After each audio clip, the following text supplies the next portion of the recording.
right. Paris James just gave us the thumbs up. Everybody, welcome back to the 3 of 7 podcast. We ought to have some good news to talk about today anyways. There's been a lot going on. Big announcements by President Trump about prescription costs and also the, what do they call it, the tariffs, right? Yeah. The tariff deals have been made, and it's looking good for the American people. You know, ultimately, it's funny to me that the government throws us these crumbs and they don't give an inch, right? They throw you these crumbs of like, hey, we're going to make sure that we regulate private industry and bring your prescription costs down, but we're still going to keep you as our tax slaves, right? It's funny how they do that, and to satisfy people. People are all, happy about these little crumbs that fall from the master's table. And, I don't know. It's pretty interesting to me how people don't open their minds to a kind of a broader view of what's actually happening. Anyhow, this episode today is brought to you by our partner at Drink HOIST. You guys know we've been using HOIST for many years now. This is IV level hydration. It's got everything that you need in it to keep you pushing further, faster, and to stay out in the field longer. It has got all of the electrolytes, calcium, potassium, magnesium. It's got 70 calories per bottle, no preservatives. And now they do have on the market the HOIST powder that doesn't have any dyes in it, all right? So no dyes in the new HOIST powder. I really like that they're constantly innovating their product, and it's already amazing. I've used this in all different types of environments, and one of the major things that sets HOIST apart from other hydration supplements is, one, the taste never gets old, and they have multiple flavors, and two, it sits really well with my stomach, so it's easy to digest. And any of you guys that are into ultra running or endurance sports, you know how important that is, because if your stomach goes, you ain't going to buck it, man. It's going to put you down hard. So drinkhoist.com. HOIST, thank you for being such an amazing partner with us here at 3 of 7 Project for all of these years. Made right here in the USA. Give them a shot, guys. I guarantee you won't be disappointed. It's warming up outside. It's time to take care of your hydration, especially in this hot weather. So speaking of this, I used HOIST out at the Cocodona 250 a few years ago, and you just showed me a cool piece of news from Cocodona. I don't know if you want to go ahead and announce that, Chili. Because this is Cocodona, the 250-mile race across Arizona, was really the proving grounds for HOIST for me. Yeah. Because I used it for 4 days straight out there. Drank it the whole time? Yeah, drank it the whole time. And that was the spot where I was like, okay, this stuff is sure enough legit. Cocodona just happened last weekend. Congratulations to our friend Cameron Haynes for getting out there, crushing that race on a broken foot. Can you believe that joker ran that whole race on a broken foot? I'm talking about, hey, he's got a new book out too called Undeniable. That's pretty undeniable. I mean, you go out, you just finish that race, and you're legit. But you finish it. Cam's getting pretty old too, man. I mean, I think he's in his late 50s, I think. Mid to late 50s. Yeah, he really is. And on a broken foot. That was really surprising. And he ran a good time too. I think he was somewhere maybe in the top 10 or something. Course record, I think, was also broke out there this year. By a young guy I had never heard of before. I'm sure if you follow ultra running, you've probably heard of him. I doubt he just came out of nowhere. But he ran a good race. Courtney DeWalter had a DNF, I think, at 108 miles, something like that. I still don't know what happened to her. Yeah. But I know everybody was watching her, man. Like, there was so much content directed at her. And she ended up, something happened at 108, and she had to What's that, Mingus? bow out. 108 is, should be somewhere on that stretch because 100 is Fane Ranch. Yeah. So, she had left there and maybe the top of Mingus. I don't know. I think that's where it said it was. Mingus Mountain is about where that course starts to really eat your lunch, buddy. At least mine, anyways. And it got cold up there too. You remember it was hot down there at Fane Ranch, and then you get up there on that mountain, and it was cold to me. Oh yeah, it was cold up there. Yeah, that's me and you came down off of Mingus Mountain together, and just before that, You went up it with James. I went up it with James, but I'm going all the way back to Prescott and Whiskey Row, where me and you did the morning death march That was. out of Whiskey Row through the Dells, man. I was walking in front of you on that road, and I knew you were still good if I heard that slow click of your trekking poles. And a couple of times I just heard them stop, and I looked back, and you were going, It was bad, son. falling asleep, standing up. It was. I got to go back and do that race again one day just to you know, we got it done, but it'd be nice to go back and do it again to try to do it well. That was a fun race to crew. Yeah. Good night. Where was that brutal. Watson Lake? That was the prettiest part of that whole course. That was the Dells that we went through, Yeah, those yeah. rocks. Yeah, just outside of Prescott. That was pretty, I think. man. That was a pretty spot, but yeah, Cocodona 250 went down. We just looked at their website here, and they run multiple other races. They do at the same time as the Cocodona 250. I think they have like a 120-mile race, Sedona Canyon's Yep. 125. Yeah. and then they have another one called the Flagstaff Crest, which is a 39-mile race.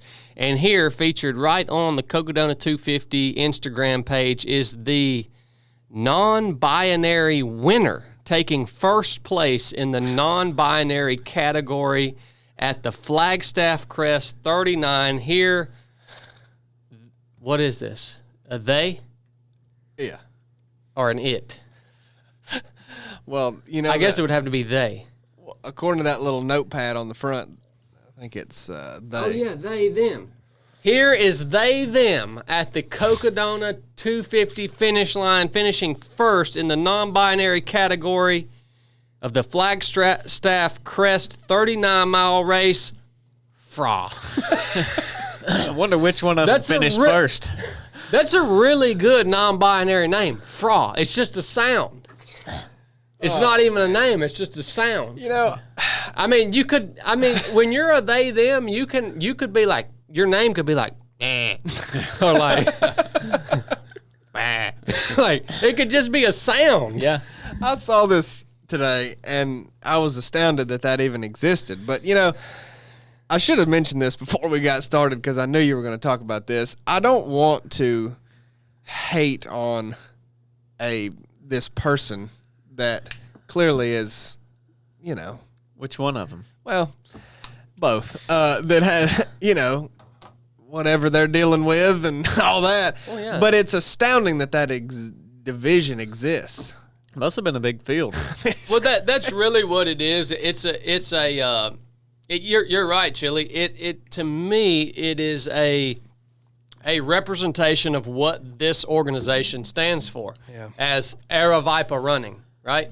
Which put on a great race, by the way. They put on a great race, but here, if you scroll through these pictures, you have the race director literally with his hand on Fra's shoulder with a thumbs up with a "Trans Athletes Belong Everywhere" sign on the back of Fra's pack there. And it's literal insanity that you would, here is this person holding this trophy for winning a non-binary category, which, by the way, she's first place, and there was only one non-binary athlete. And I feel silly even saying that word, non-binary, because it's literally not a possibility. So, but they've chosen to highlight this as like a big thing. Oh, yeah. Right? Like a big thing. And you know what? It kind of doesn't surprise me in the ultra running space, unfortunately. It's just ridiculous, man, that as an organization, you choose to participate in this, sect of whatever it is that is living in a non-reality, as an organization. I don't know. It's just, for me, it's their business. It's their organization. They can do whatever they want. It's just disappointing to me, man, because like you said, they do put on an awesome event. But it definitely makes me think, well, how in the future, how closely do I want to be tied in terms of support to a organization like Air Viper Running when they are participating in this ridiculous thing that is imaginary.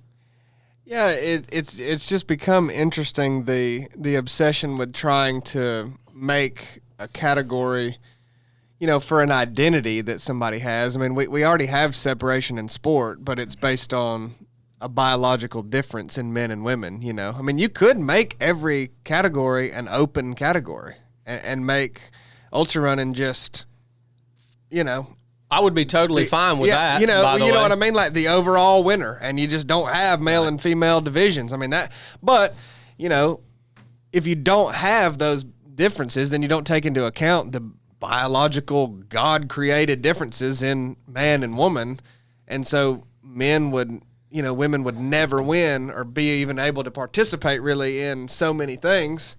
And men in a few things too, right? I mean, there's different sports, that's why you have the separations. But then there's all kinds of different ways you could identify, and we've never cared to make a, whole new division in sports or anything for that. And you could have the Christian division. Yeah, I mean, but we just do for a gender preference, like identity. It's just odd because, this is the same crowd that wants to drive home that there is a supposed big, meaningful difference between sex and gender. Well, okay, but like why, if a gender is just an identity and it's not tied to anything else, it's not tied to your biological sex, and why are we only catering to that identity that somebody has? You could identify as anything. I mean, you could request a division, an animal division. There's no end to it. An animal division in the Cocodona 250. I am a horse. Where's my division? Like, I just ran unattached. I didn't get to place. I was like nowhere in the results for men, women, non-binary, because you didn't have a horse division. It's well, crap. I mean, maybe we should make a horse division. It's a bottomless pit, man. I just don't know why we're doing that, and it's not even to just hate, like I said, on these people who are suffering from mental illness. Yeah, I mean, but it's I don't understand the need for it, or how not supplying a category for everybody's identity. I don't believe that is hating on an individual. If somebody identified as a cat and you don't have a cat division, well, I'm not hating on you. There's just like in the wrong spot. I mean, you're just. I seen a video the other day. This police officer pulled this guy over, and he asked for his ID, and the guy says, "I don't have one." He says, I identify as a cat. And he said, "This is my owner right here in the passenger seat." And that guy, he kept giving him a hard time, and he says, "All right, then." He says, "I guess what I'll do I'll call animal control, and they'll come put you in the pen and give you a rabies shot and all the necessary vaccines. They might even spay or neuter you, whichever one's applicable, and then your owner can come get you for $70." That's outstanding. That's outstanding. Yeah, you made a good point, though. I mean, you don't get to be a cat and then get all the advantages of being a human. It's like, dang. It's I don't know, man. That was disappointing to see that, Chili. I don't know why you had to find that, and just Well, how weird would it be to have religion categories for sports competitions? Yeah. I mean, but like you said, it's weird to say that you would identify as a Christian. That's not words we use. But, I mean, if you said, okay, I identify as a Christian, I'm a Christian, I needed that. I mean, where's the different divisions? Yeah. Like I got first in the Christian division, and we got the Muslim winner wiped the floor with me, but I got first in the. It's like, we don't do that. Yeah. Why are we doing it for this imaginary? I don't know. I don't get it, but that will only continue. I like, it's crazy because I like to think that there's no hope for organizations who will participate in this false reality and actually promote and propagate this, but that's actually the opposite. I mean, you just go in and read these comments. I mean, you go in and look at these comments.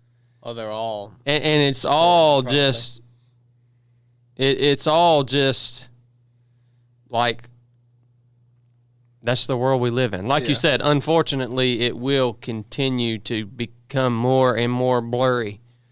Yeah. That's just the way it's headed. Especially as we create space for that to exist. And that's what Air Viper Running did. They created the space that could now exist in there. Right. And had they not, then it'd been like, hey, you can come run, but you're going to pick one or the other. Yeah. And that's just where you're going to be. Right, exactly, yeah. Be non-inclusive, though. Then you get sued. Yeah. Then you get sued. So, well, I don't even like the option to pick which one you want. You'll be in the one that your chromosomes say you're in. Right. Like, that's a big deal in track. in sports, yes. Right, in that's sports, very yeah. important. Yeah, but that's a big thing in track and field is with a lot of these trans athletes, male runners identifying as women and being allowed to choose. It's like, no, that ain't going to fly either. Like, this non-binary thing does not exist. There was something with that with boxing or UFC, too, Oh, right? Yeah. Where the Yeah. guy went fighting all the girls, beating the crap out of them. Yeah. Oh, man. There's no end to it. Well, a couple of things on my mind today. And then I want to tell you guys about our Altamaha paddling trip. A couple of things on my mind today that I've been thinking about is the first thing I want to share with you listeners that might be valuable to you, and it kind of goes along with a little bit about what we talked about on Monday meeting, but it is just sticking in my mind for some reason over the last few days. It is the reality that you will not make any progress in your spiritual life without being intentional, without putting time into it. All right? So I wanted to remind you guys of that. For a lot of you guys who are lost and confused, maybe you have received the gift of salvation. You do believe that Jesus Christ is the Son of God, that he died for your sins, that he rose again. You do believe in the gospel, and you are trusting in that to save you.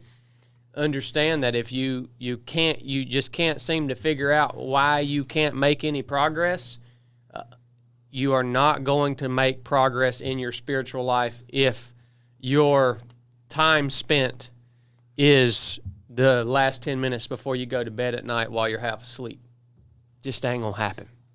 So that's been sticking in my head. And the other thing that I wanted to say is for our younger listeners, if we have any younger listeners on here, maybe in your teens or early 20s, you're just starting out your journey, one thing that is going to frustrate you as you go through life is you are going to have friends and acquaintances in your life that are going to have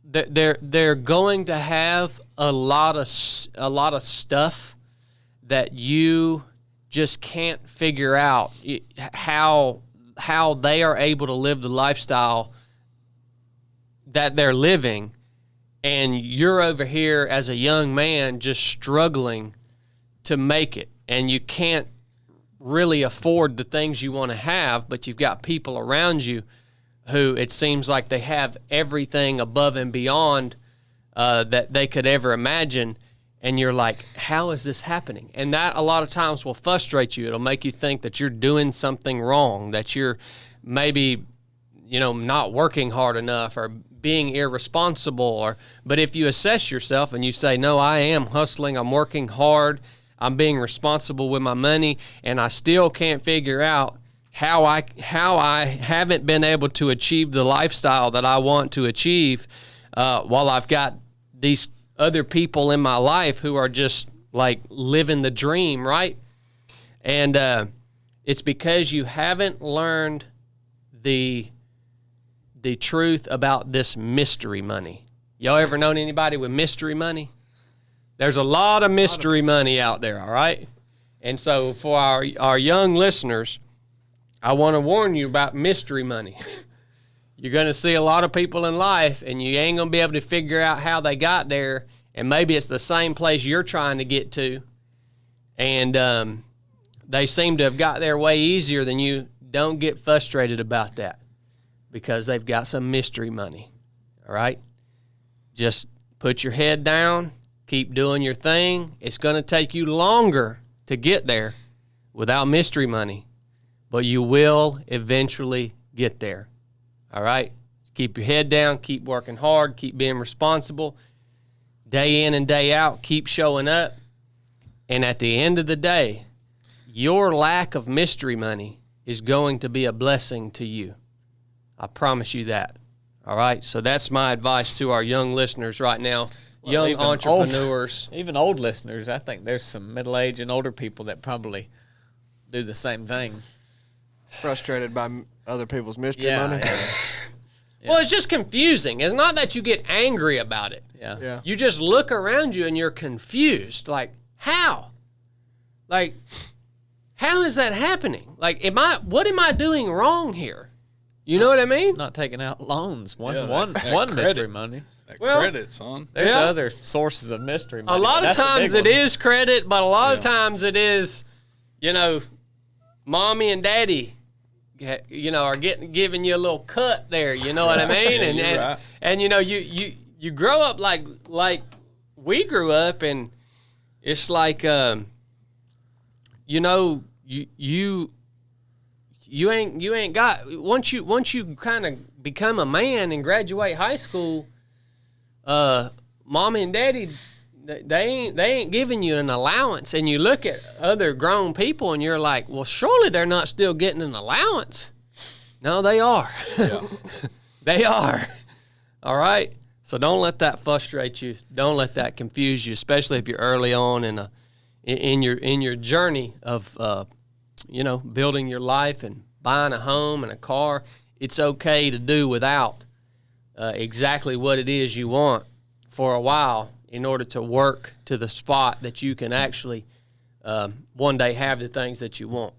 And it'll be a lot more rewarding if you get them that way. The hard way is always more rewarding than taking that loan out or, taking that allowance from mommy and daddy or whatever it may be. I promise you the hard way is going to be a lot more rewarding to you at the end of the day, and a lot more sustainable too, and you're going to learn a lot more along the way. I know, Chili, you were raised with a complete, debt is no-no, Yeah. right? Yeah, big time. Yeah, it's funny. I never, even as a kid, had an allowance, but I also was real fortunate because we didn't have all kinds of money or whatever, but mom worked really hard, and, we always had what we needed and could do this and that. Like I said, we didn't, I don't know. It was just because of, his sacrifice and how smart they were with their money that we just weren't ever in debt. And just the way I was raised, I was just like, yeah, no. You just do what you got to do. The only thing I think is cool to have any debt associated with is your house, when you buy your house and have a mortgage payment. Other than that, it's like you avoid it at all costs. I may be too far with that, but that's just the way I am. And I don't think you'll ever be a billionaire with that approach, but it keeps you out of a lot of trouble. You know what I mean? Yeah, I mean, I've been out of debt for a couple of years now, man, and like it feels really good to not have debt. Yeah. And you're the same way, right, Yeah, Cornbread? I mean, absolutely, house is paid for.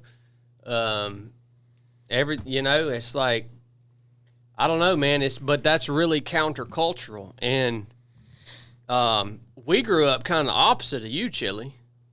Debt was like, for us growing up, it was like, no, you're gonna have to be in debt. Yeah. Well, I mean, that is one point I'm trying to make is like, one reason that I don't have debt right now is because, I was,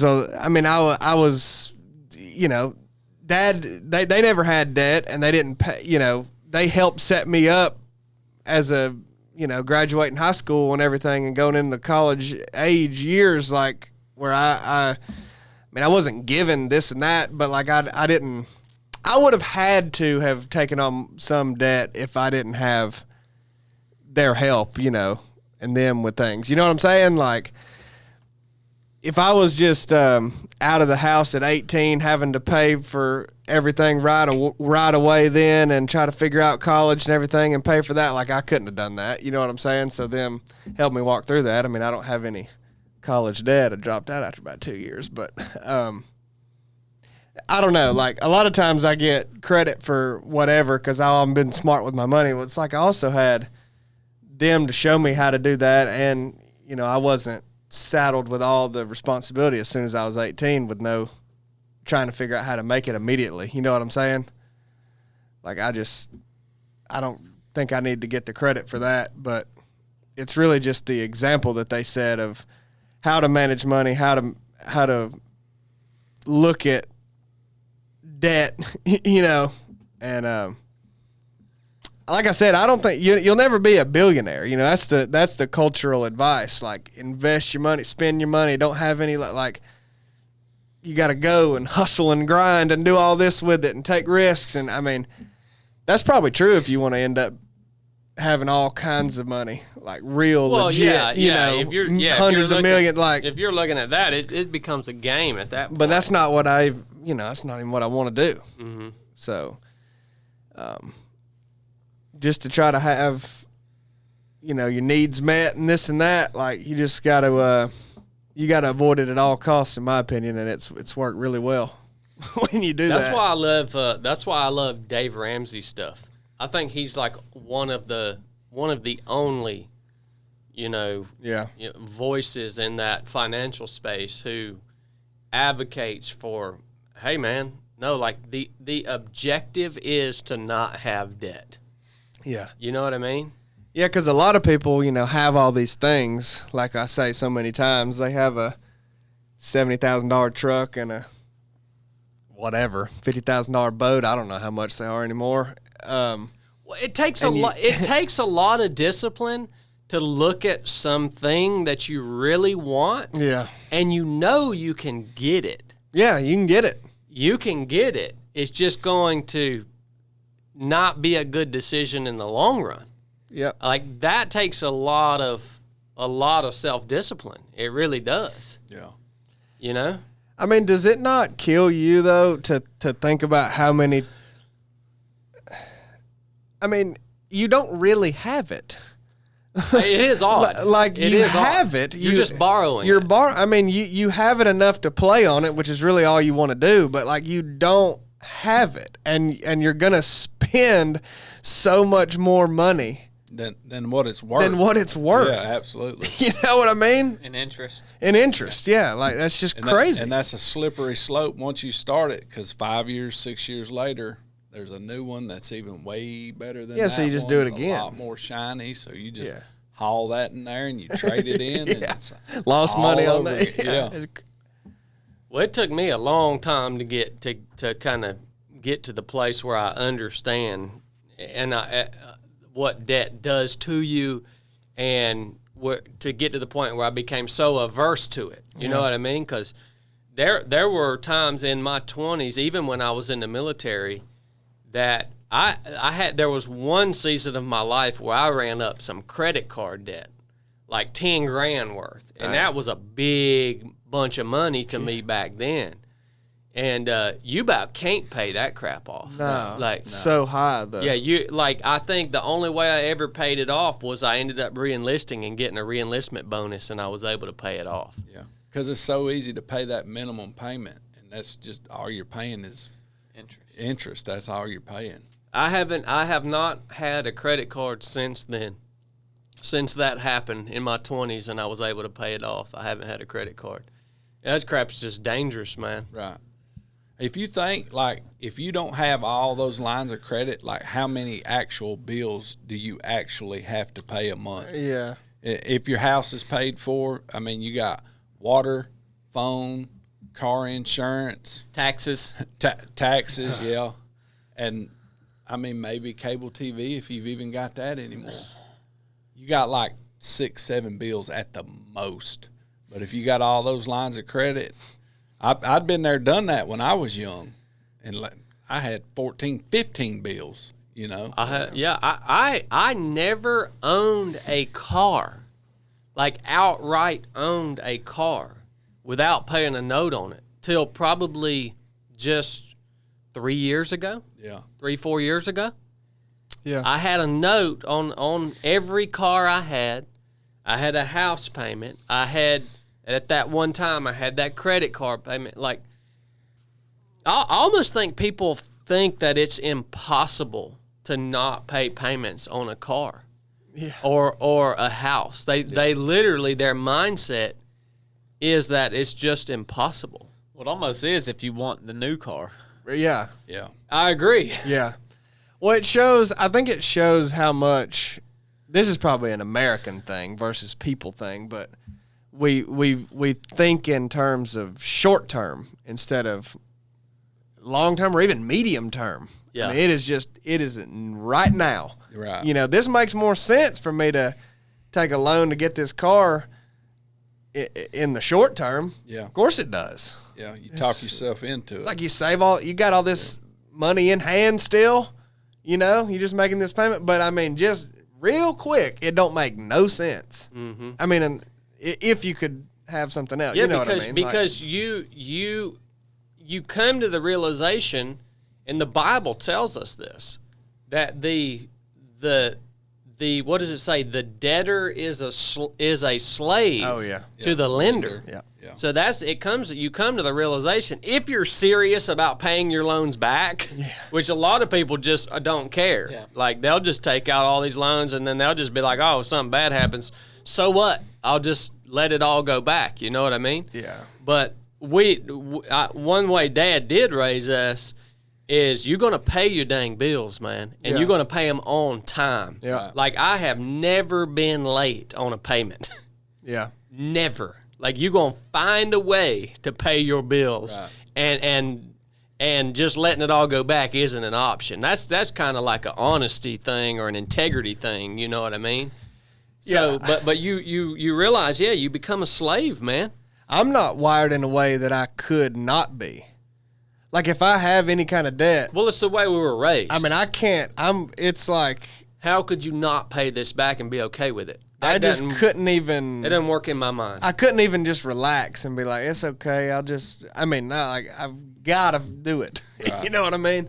Even if it's just I would be 10 times more that way if it was a personal debt to a friend or a person. Mm-hmm. But this is a loan from the bank, you know, and I treat that like I'll die trying to pay back. You know what I mean? It's crazy. Well, so I've been in debt before. Cornbread, you have. Blake, have you carried some debt before in your younger years, or? Yeah, on the house and in 2 cars. So I'm interested because a lot of people are probably listening to this saying, "Oh yeah, that would sound really great to be out of debt," but I just don't see a path to achieving that. I'm just wondering. We'll start with you, Cornbread. Like, what is 1 or 2 things maybe that you did along the way to work yourself out of being a slave to the lender into the position that you're in today? Because You know, that's been there's had to been a few things in there that you've learned that you said, yep, that's how it happened. You know what I mean? Is there anything that stands out to you? Well, I mean, just basic things that are easy actually to see. Like I drove the same truck I repaired the truck myself and drove the same truck for 15 years. I mean, it was practical. It got me to where I was wanting to go. It was comfortable enough. Being content with what you have. Absolutely. That's a good one.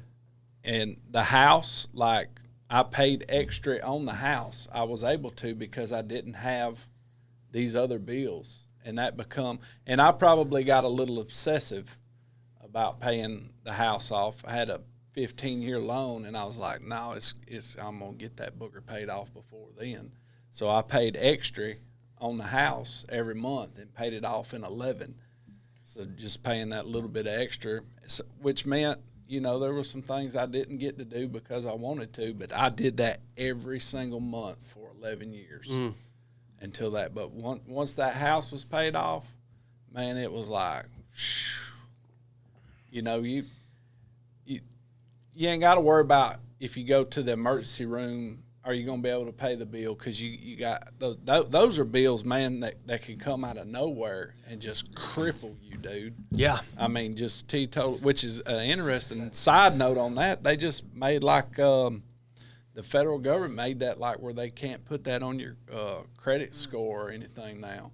So that's probably going to make hospital bills go up because there's probably going to be a lot of folks that don't even pay them. But anyhow, long story short, just being content and what debt I did have, trying to pay it off even quicker and get it over with. You know, I'm so glad you brought that up because I feel like that is one of the things that I really admire about you is how content you are with what you have.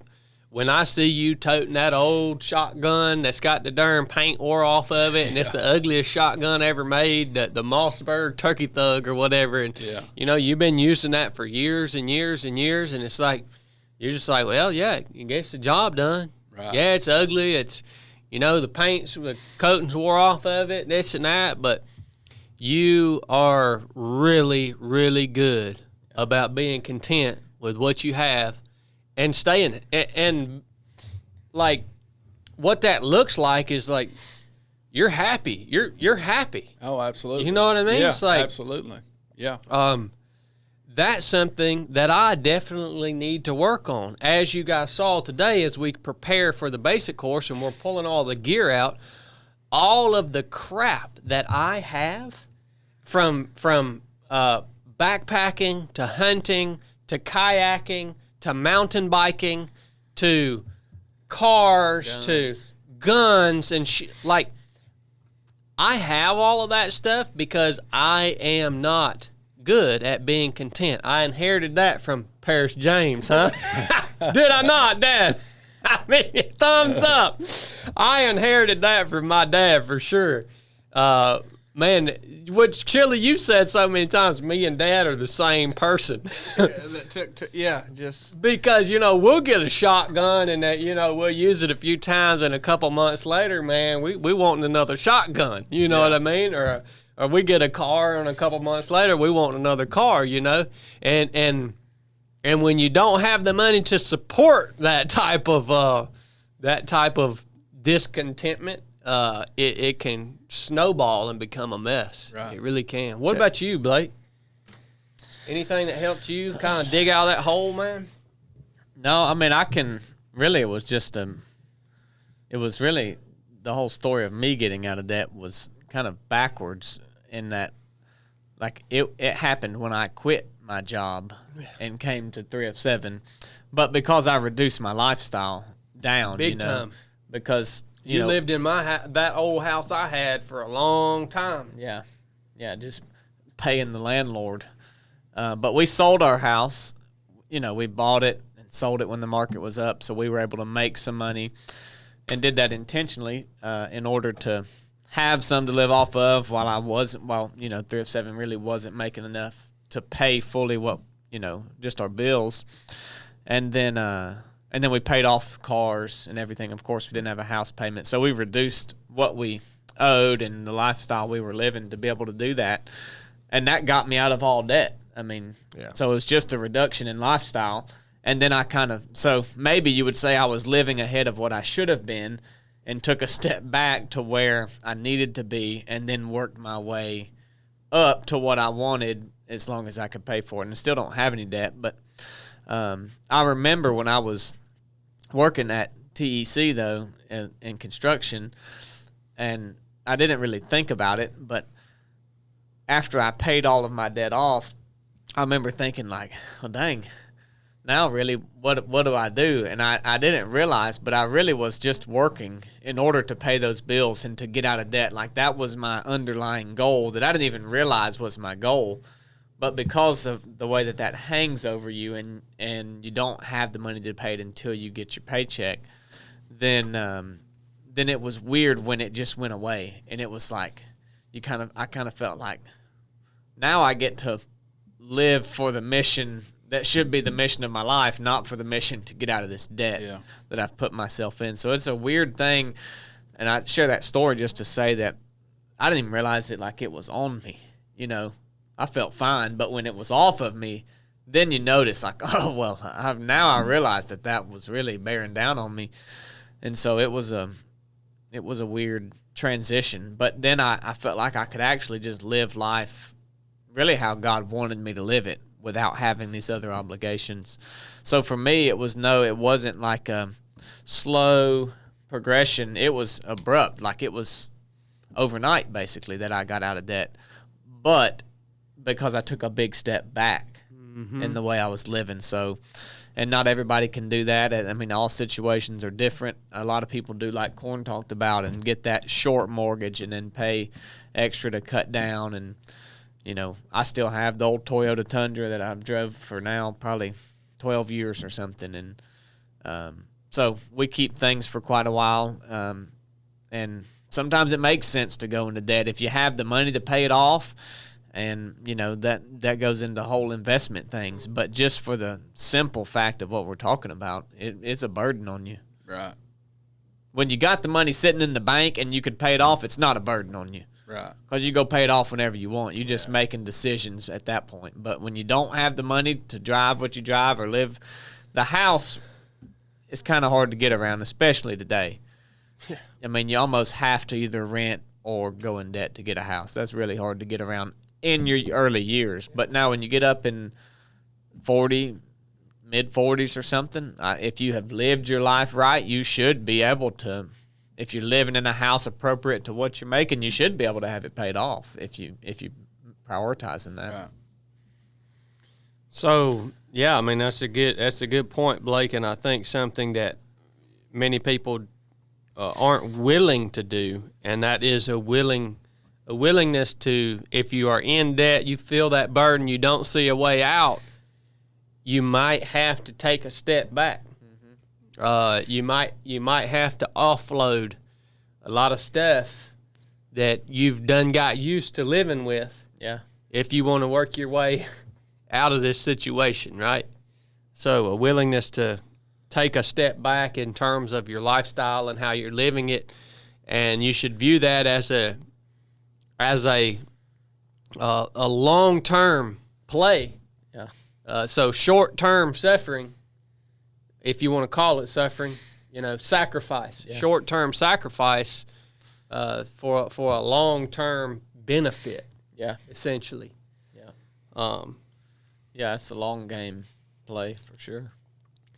And then I guess the advice that I would have is yes, what both you guys said, but mine would also have to do with just the sheer amount of work that it's going to take you to be able to live just a good, comfortable lifestyle here in our country. So, you know, what Cornbread didn't talk about is he was working 60 or 70 hours a week to pay that extra note on that house, right?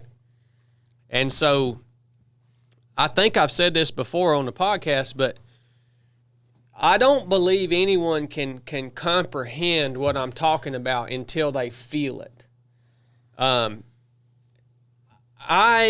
I was not in a position to where I was making real money, like enough money to not have any debt and have the things I want.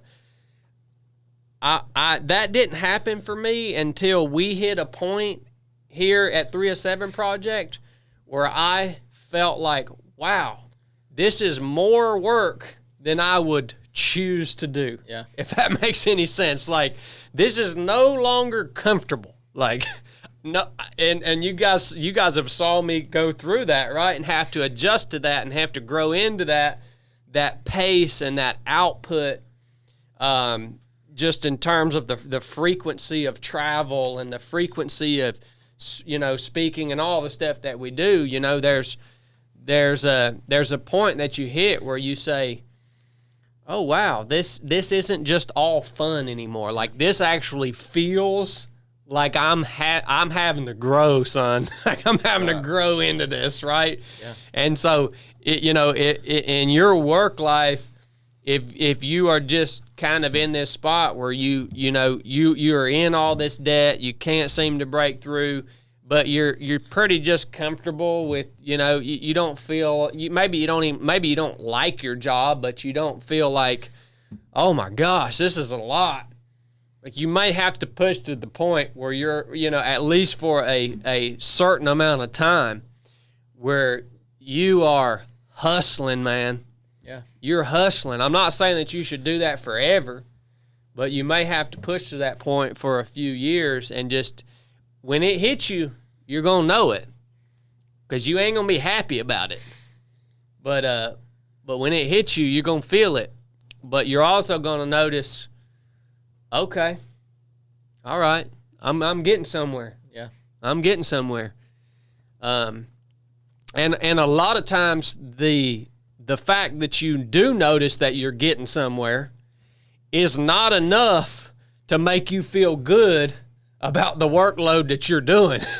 I'm sure you felt that. Yeah. Working the job you used to work, those crazy hours and long days, day in and day out, 6-7 days a week. Yeah, you were paying that house off, but that's not necessarily a big enough reward in the moment to make you say, okay, this is worth it. Yeah. It's still going to suck, man. Yeah, after you do that for, a year or two, you're like, holy smokes, man, this is crazy. You sort of lose focus on why you was even doing it. Mm-hmm. But the interesting thing is after about another year, probably another year or so, like, it just becomes your way of life, which can be unhealthy too, you know what I mean? Because you're perfectly fine with spending the majority of your life. You become a workaholic, spending the majority of your life working, and you think you have to do that to sustain whatever else is going on. So, but after about 3 or 4 years, I just got used to it. And I've talked to y'all about it. When I come over here, I felt like I was crawling out of my skin because I'd worked so many hours for so many years. I'm like, dang, these jokers ain't going to just keep paying me for, working 30 hours or 40 hours a week. Like, what the crap's going on here? You get really used to it, man. Mm-hmm. You do. And it ain't even like you're working that much. Or I did anyway. Anyway. I think risk is also another big one with at least getting more, because whether it's, starting your own thing or even moving up at a job, like the risk that you're taking maybe in a management position, like people that are in leadership positions come and go a lot more than just the workers do, because they're in the spotlight and they're the ones having to make things happen. So not only more work, but also more risk is a big thing. And just even for me, leaving a job that I was making, $80,000 a year or something, to come to a job that I, can't even in the beginning pay my way of living, and have to sell the house, and like that, my wife doesn't work, so that was a risk for me. But the long term wasn't really for money, but was more for living in the purpose that God had called me to live. And I think that's the main thing that we should look at, and we can set ourselves up for that. Just like you, Corn, the way you lived your life. If you hadn't lived your life the way you lived, you wouldn't be working here. Right, yeah. You'd have too many bills. You'd have to have too much money. We wouldn't be able to afford you, and it just wouldn't work out. And so I think that's another big thing. And then also, if you get yourself in a spot that you feel like you have to work out of debt, like if you're just starting out, just be conscious of that. Living within your means is a big thing. Yeah. There should not be, if you are living here in the United States of America, there should not be a lack of opportunity. Even just within the company that you work for, look around you, and if you're not happy with where you are, if you are happy with where you are, that's awesome. Yeah. Stay where, just keep doing what you're doing, right? There's nothing wrong with that.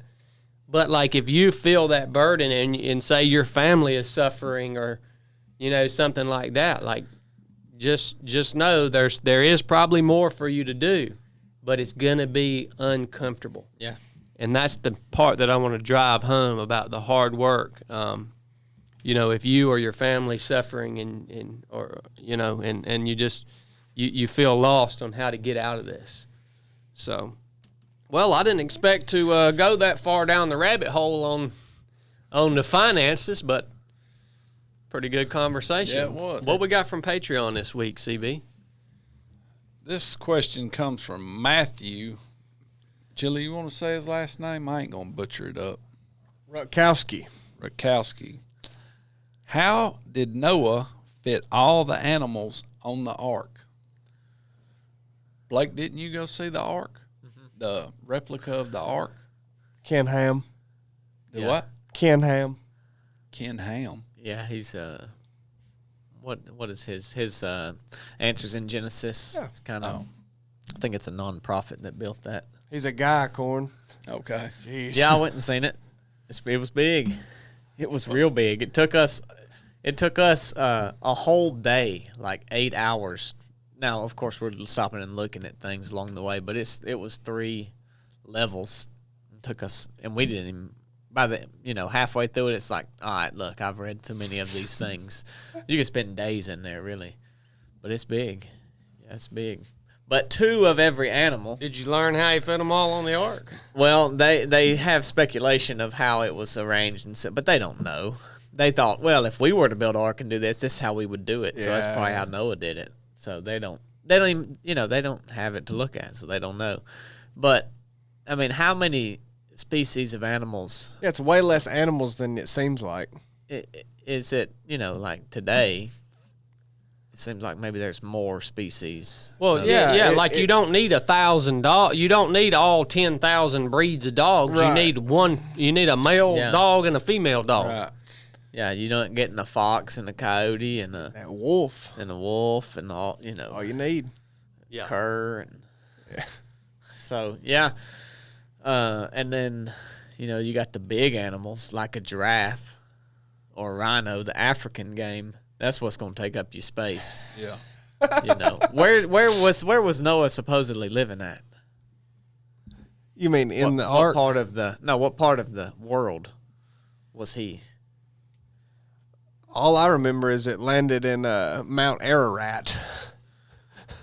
Like, what is that today? What's modern day? That's where the ship wrecked. What's modern day Noah's? Because there's different animals on different parts. Well, the thing about it is, though, prior to the flood, the earth the landmass of the earth could have all been joined together. I don't know. We don't know what the flood sure does seem like it was. What the flood did to the surface of the earth is incomprehensible. Yeah. Because not only when you read about the flood, not only was it raining, but the fountains of the deep water was gushing up out of the earth. Yeah. Which makes sense to me that it could have split the land masses apart. Yeah. Whatever, in whatever way that works. So, it's not I think a bad theory to say, well, they call it Pangea. Yeah. Where all the land masses fit together. And if you look at all the continents on the earth right now, it kind of looks like they do it. You can see how they could all fit together as like a puzzle. You know what I mean? The problem with that is, what did it look like immediately after they broke apart? Because you're still in the same position if I gotta pee real quick. if they were all together, but the flood sprung up, broke them all apart. Well, the boat only landed on one of them. Like you're saying, they're disconnected after that point. So how did they get there? How did dogs get to North America if he was if the ship wrecked and Right. Yeah. Turkey modern day Asia. Yeah.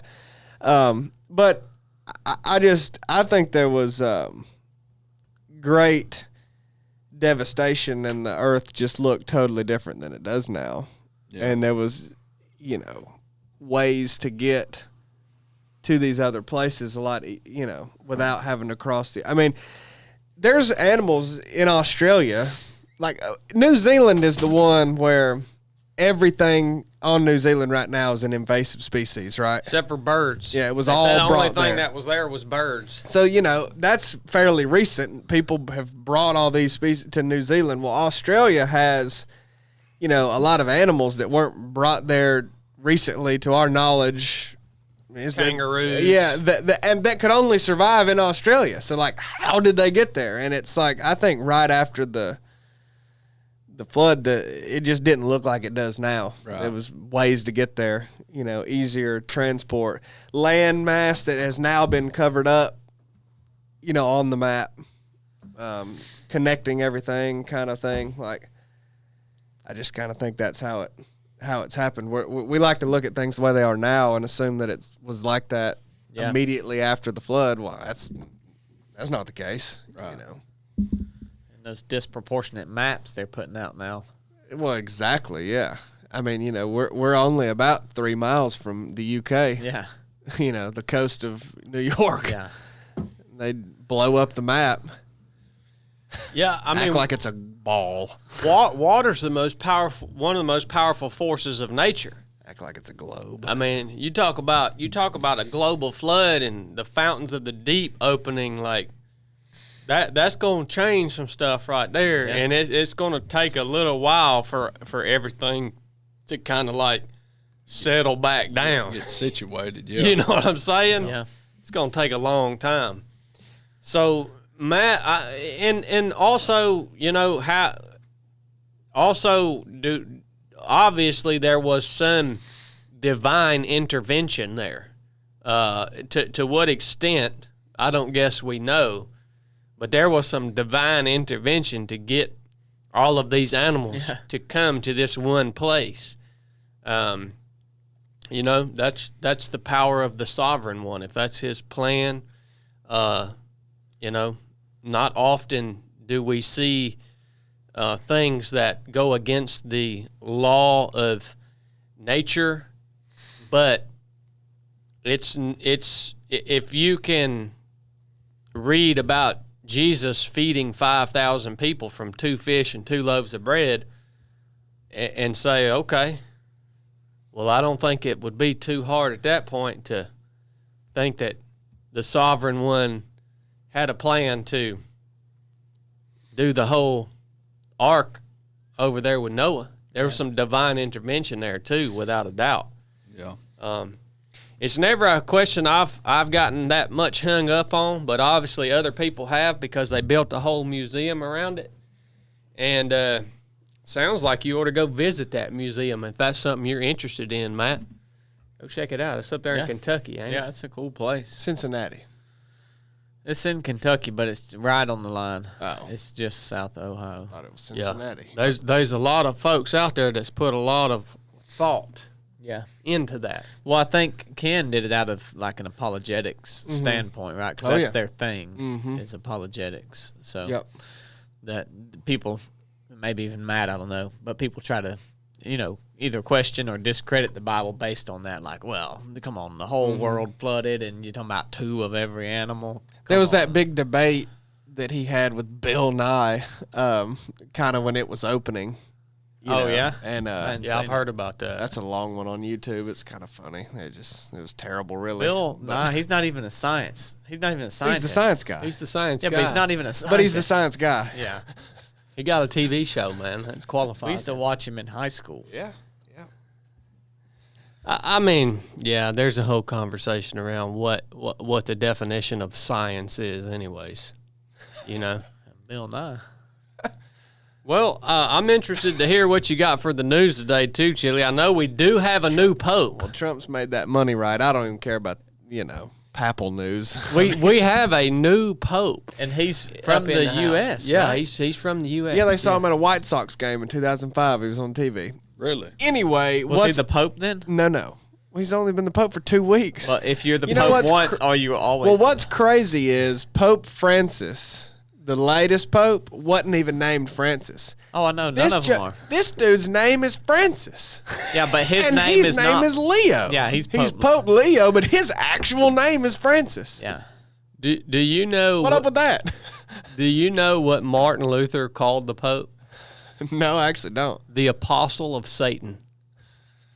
That's what Martin Luther called the Pope. What did you call? What was your latest acclaimed proclamation about the Pope? The Pope of the. What did he say? The demon Pope. The demon Pope. Yeah.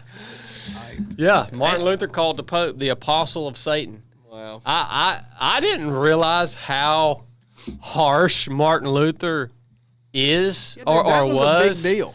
until schism. I've been reading his book, The Bondage of the Will, and also just doing some research on Martin Luther's life. And he in his mind, he was Satan's number one target.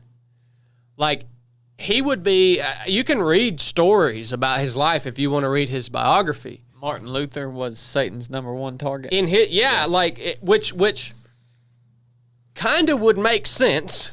Yeah. But like, he would be sitting at a table and like go nuts and throw a inkwell across the room and say he was throwing it at a demon or something. Like, this guy. Yeah, He didn't notice. I'm talking about there's some That's not that wild, far-fetched if you know some people in this room. Yeah. There's some wild background on Martin Luther.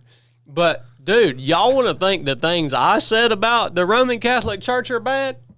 You go read some of the stuff this dude said about the Roman Catholic Church, man. He got canceled. Reformed theology. Yeah, he is the reformer. So that's the new way we're going to address the Pope, is the Apostle of Satan. Isn't the Pope not allowed to be married? I don't know. Pope's allowed to do what he wants. What if he already was? I guess it. Probably wouldn't pick him. Yeah. Well, they're all pedophiles anyway, so he probably wasn't already married. I don't think they're allowed to be married. He probably You wasn't. know, Dad? Not allowed to? Well, yeah, he wasn't anyway. He ain't got to worry about it. Peter was. Well, he was the first Pope. They changed that after him. Yeah. Yeah, he was the first. That rule came after him. He was the rock, son. Yeah, we're going to discuss that on Monday meeting coming up next week, Lord willing. Anyway. I didn't mean to interrupt your news. Anyway, go ahead.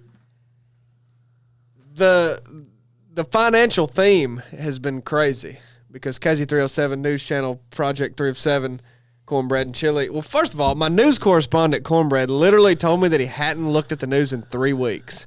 So how do you expect to do your job if you haven't looked at the news in 3 weeks? I've got the local news under control. Well, but he Great. is out collecting the news, not looking at it. He was just out in the field last week boots collecting on the news. ground. Well, we'll see what Flippers his in the water bowl. we'll see what his news story is. But on the theme of finance, we've got the great Donald Trump. He's making our money right. And our money right. Wow. Is he really? To me, it's fascinating that there's 2 cases of open corruption going on with Trump, and nobody really cares. I mean, no Trump supporter cares, obviously, and no Trump hater really gives a crap either, because it goes right along with what's been going on for years and years. So the Trump tariff thing, we've talked about in the past that, you know, you can threaten tariffs on a country, and that may not be a bad negotiating chip, right? You know, that's true. But that's not what he's that's not what he's doing. He's doing this tariff flip-flop for the sake of manipulating the market. And if you think I'm just being a hater, he said that. He's admitted to that. He talked with Charles Schwab recently, and all these big billionaires that run these huge corporations that are his friends. He literally got on the television and said he made $2.5 million today, and he made $900 million. That ain't that bad. Talking about a couple of his friends, Right. Because when the tariffs switched, when he said he was going to pull back on them, the market jumped like crazy. Well, they all knew it was going to, and he told them when he was going to say that, when he was going to make the tariff switch. So they all got in at the perfect time and got out at the perfect time. It's literally open corruption to enrich himself and everybody else. And nobody really cares. Getting that money right. Boy. And my favorite one is he created a what did he create? The Donald coin or the Trump coin and the Melania coin. So there's a Trump coin and a Melania coin. It's kind of like Bitcoin, Ethereum. And nothing's really stopping an individual from creating their own digital currency. I don't really know how you do it, but it's apparently not that difficult. And a lot of people are doing it. A lot of people are trying it. But unless you're rich and famous, it doesn't really, nobody wants to buy it. Elon Musk has one too, right? Exactly. But Trump, he creates one. It creates a buzz. A lot of people want it. Well, from people buying into his Trump and Melania coins, Trump's family's net worth has increased a reported $2.9 billion. Oh my gosh, man! Sweet, son.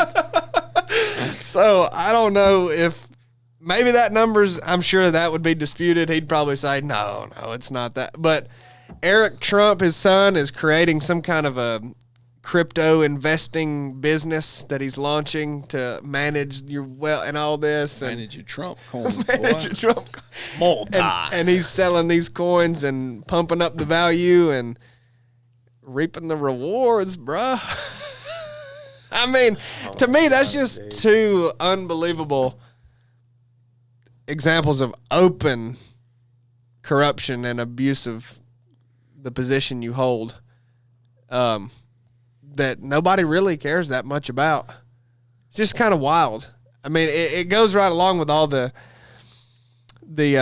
senators and House of Representatives, with insider knowledge, stock trading and letting their family stock trade and giving those information. I mean, that in some ways you can look at that and say, yeah, that's okay. They're making money and doing this, but they have knowledge from the position that they're in as an elected public servant that the rest of the people playing the game, playing the market, don't have. So you're in this system that somebody has a distinct advantage of, and you're expected to be a part of that while they're cheating. They literally can create the highs and lows that they need. And know when they're going to come. Exactly, because they're creating them. Yeah. That's kind of a problem. Yeah. I mean, that makes the stock market defunct for the average human. Absolutely. It makes it a fugazi. Yeah. So that's already going on. And that's part of why what Trump is doing is not going to get immense amounts of hate or talk. Yeah, they're reporting it, but it's a part of the game that we've known is going on and is been intentionally protected by the media and the government for a long time. So it kind of goes right along with what we said a long time ago about Trump. He's a good continuation of the system, but seen by the public as a outsider entering government, disrupting the system. But if you really look at what counts and what matters in life, it's the almighty dollar.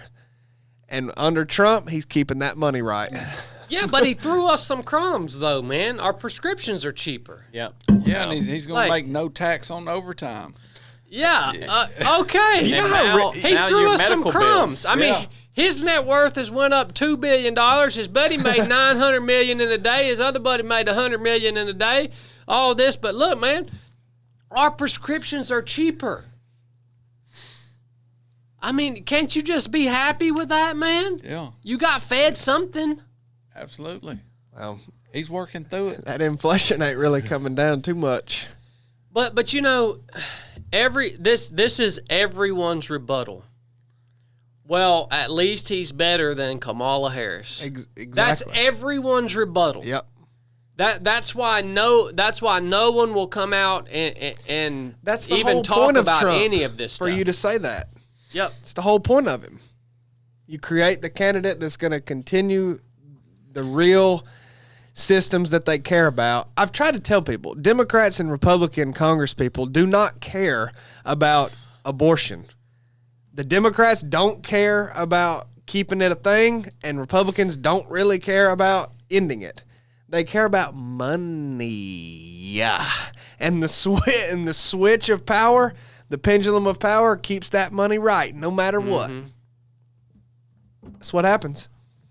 I just wonder if there's going to be a point at some time during Trump's administration where the majority of people finally realize I had all of these high hopes that our government was going to get smaller, that our opportunities as citizens were going to grow and increase.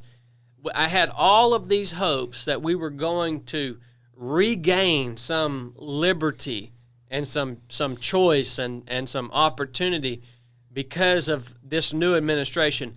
But everything is just rocking on the same as it's always been. Yeah. Like, nothing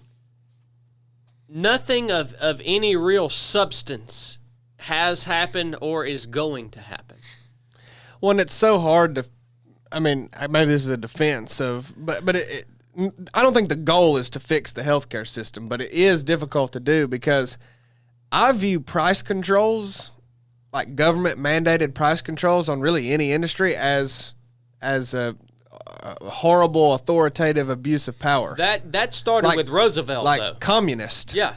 Trump has called price controls communist. Well, he just did it.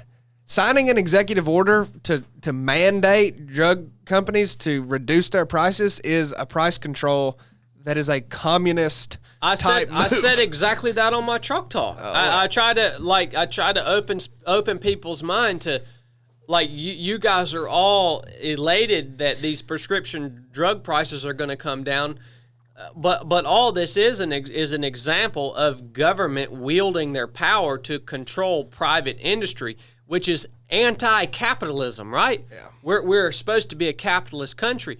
So, you know, why do all of these drug companies have so much power?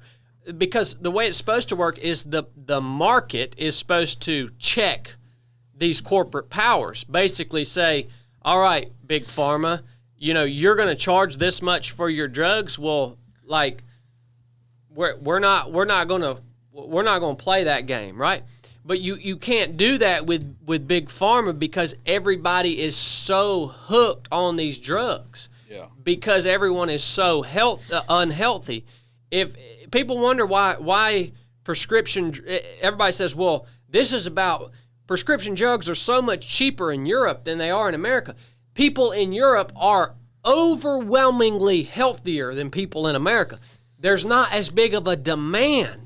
Like, that's why drug prices aren't so high in Europe, is because there's not near the demand that we have for them here in the United States of America. The only way for the market to check these big pharma companies would be for the market, the populace, to get more healthy. Yeah. And decrease the demand for these drugs. You know what I mean?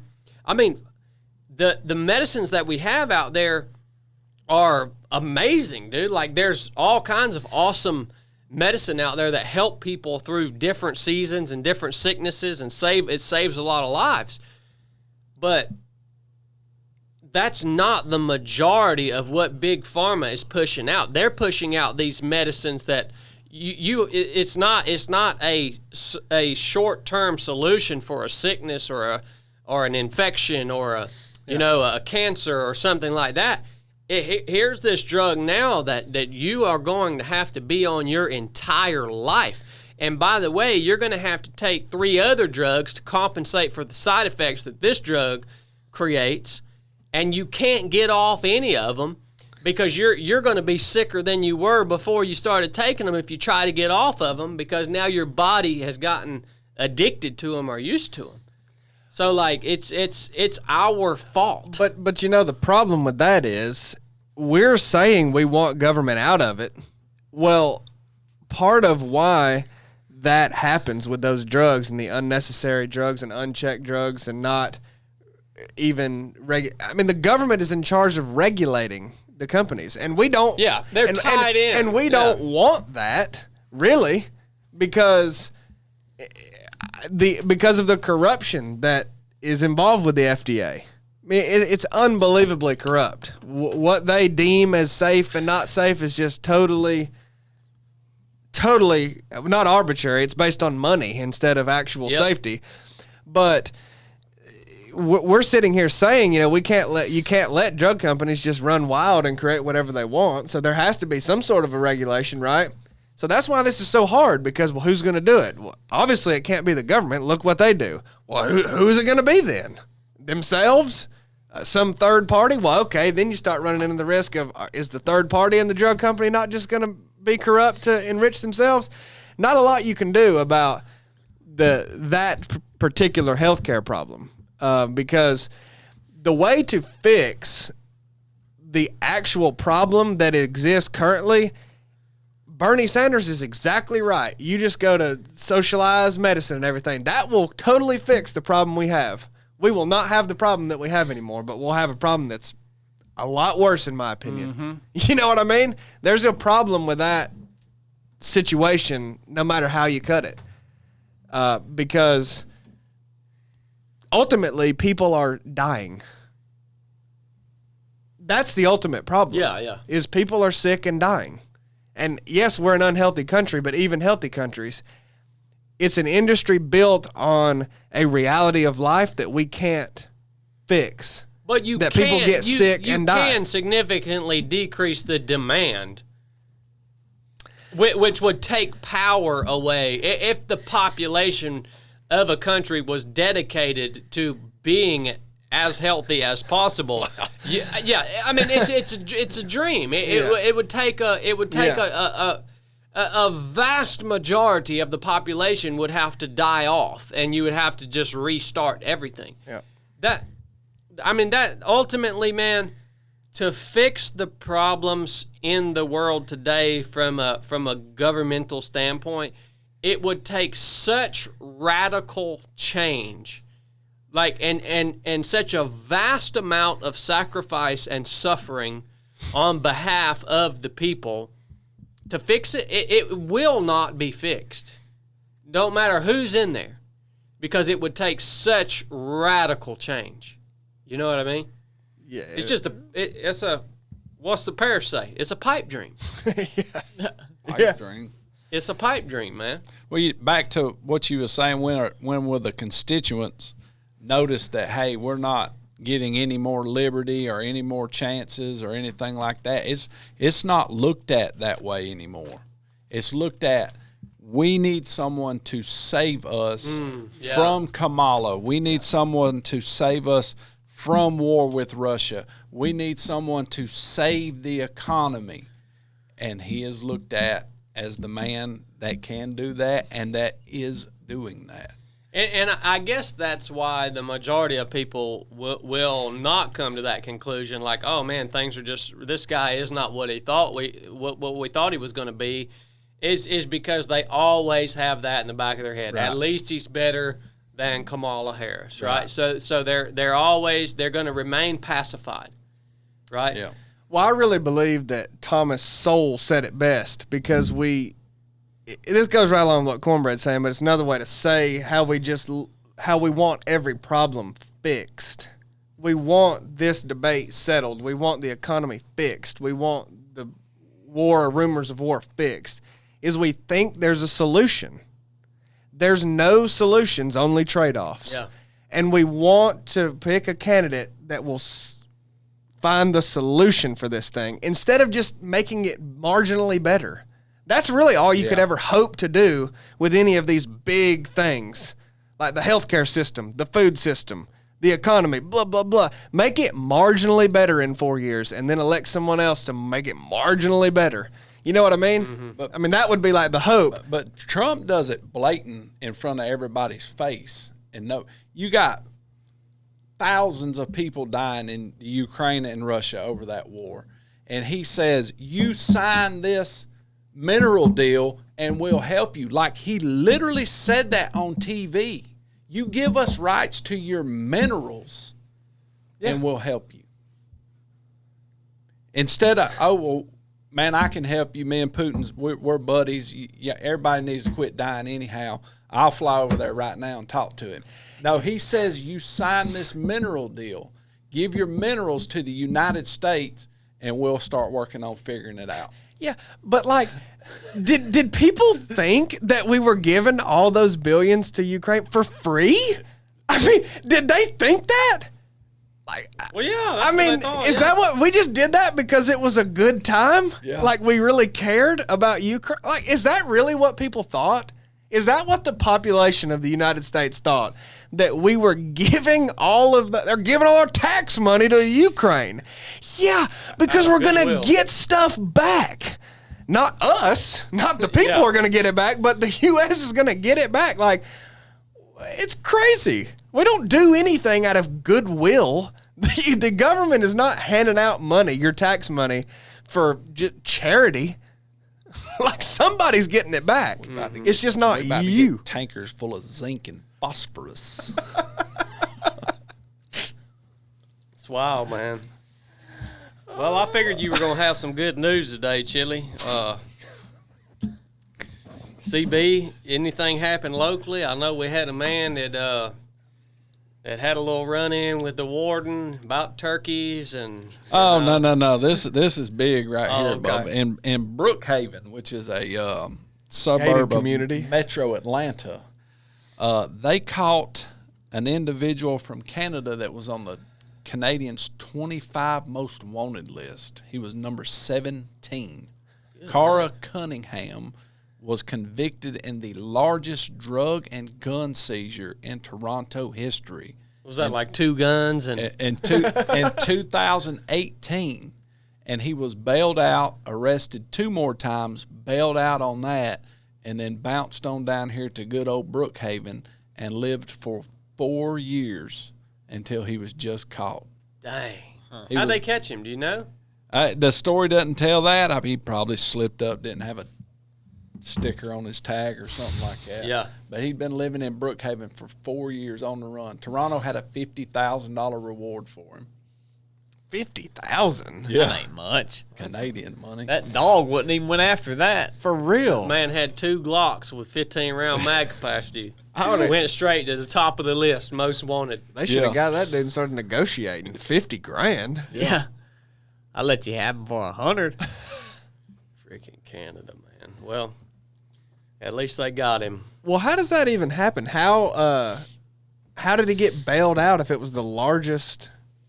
Oh, Yeah. that's our justice system. You can do man. that here in America. Well, that was You know? Canada. He did that, right? Yeah, but you could do that here in America. Yeah. You could be a part of the largest drug seizure in. Yeah, and you can get a bail. It depends on your judge. Might be a big one, but Yeah.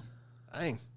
But he was arrested 2 more times while he was out awaiting to go to trial still on got that, out. and bailed out those 2 times. And that in between that's when he said, I might ought to bounce out of Canada. Yeah. I'm I getting would've locked went- up pretty regular here. he should have went to Mexico or something. yeah, South he should've. America. To the Baja, to Mexico. That's where You Hey, he you could can get away down there, buddy. Yeah. Yeah. You can get away down there. You need to have enough cash on hand that you can get down to a place like that whenever you need to. $1 million in hundreds. How much space that take up? Not much. There you go. Not much at all. Suitcase. Put it in the back. You can put it in the No, it ain't backpack. in my suitcase. Yeah, it ain't, is it? Easily put it in a backpack. Cut off down there, son. Live the rest of your life. Nothing. Live like a king. You're saying $1 million could fit in a backpack of hundreds? Oh yeah. Really? 100% it could. Dang. Easily. Million ain't Small much. back. Million ain't much. Million, you fit in a box that long, that tall. Well, how much money was that Saddam had when he had those 7 pallets of money? You remember how much that was? No, It but might not have been hundreds, though. He might have had some He small might have had bills. pesos.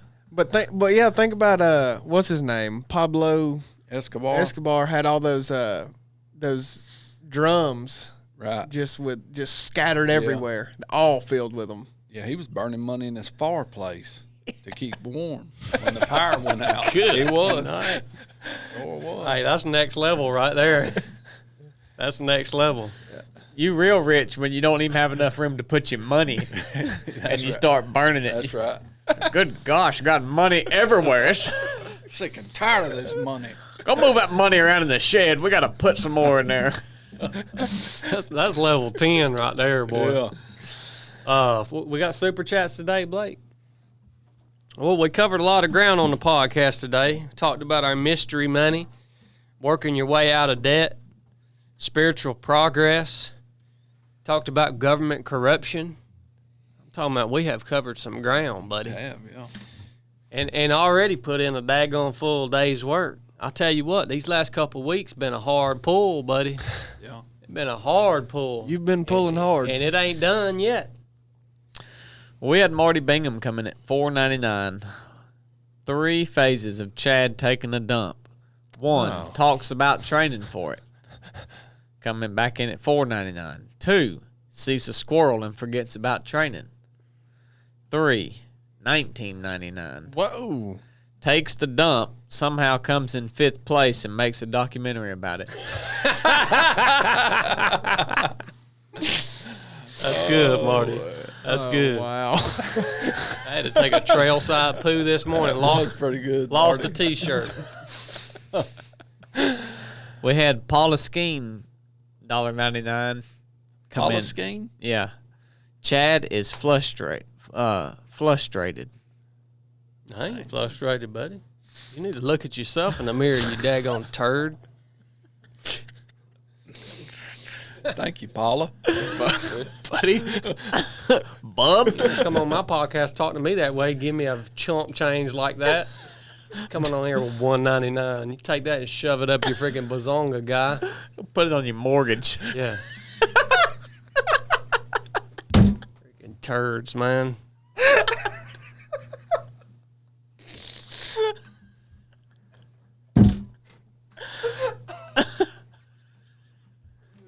We had Millstone Rescue and Relief. What just happened? Are you crazy? Millstone Rescue and Relief. Come in. Wheels fell off of this thing. $20. He said my weekly donation. I was shocked to find out how much YouTube keeps. Y'all need a better way for people to donate. Love y'all. I appreciate that, Brother Tom. Good question on for Truck Talk on Monday, too, man. Appreciate that. Ryan Russ, $19.99. No message. Thank you, Ryan, for giving a respectable super chat. And that's the end. Whoa. Call it out. Mark Porter, no comment, $49.99. Good.